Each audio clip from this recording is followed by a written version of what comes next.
Hi everybody, welcome back to our channel. In this video, I'll show you the procedure to fix Valorant FPS drops, lag spikes and low FPS. So in order to fix it, you want to follow these steps. So what you could do is, first of all, before you move on with the procedure, you could install all Windows Update. You could check for an update by going to the settings and looking for Windows Update at the bottom left corner. If you see any, then you want to install it and then restart your PC or your laptop, and you want to move on with the steps. Likewise, the other thing, many users report that Windows 11 Valorant FPS drop problems get solved after turning on the game mode as well.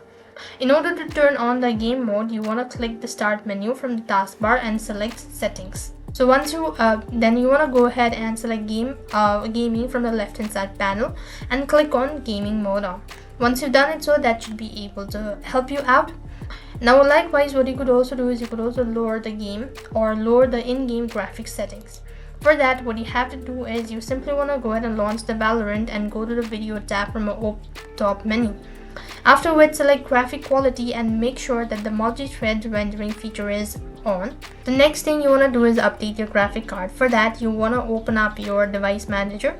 Go to display adapters, right click on the mouse and type in update graphic drivers and see that should be able to help. Likewise, if the issue still persists on, you could also lower the mouse polling rate. If you are using a gaming mouse like Razer, Snipes or any mini, you may encounter the low FPS Valorant issue when setting the polling rate too high. So you could go ahead and manage that as well, and these should be able to help. I hope the video was helpful. Make sure to like, share and subscribe. Thank you for watching. See you in the next video.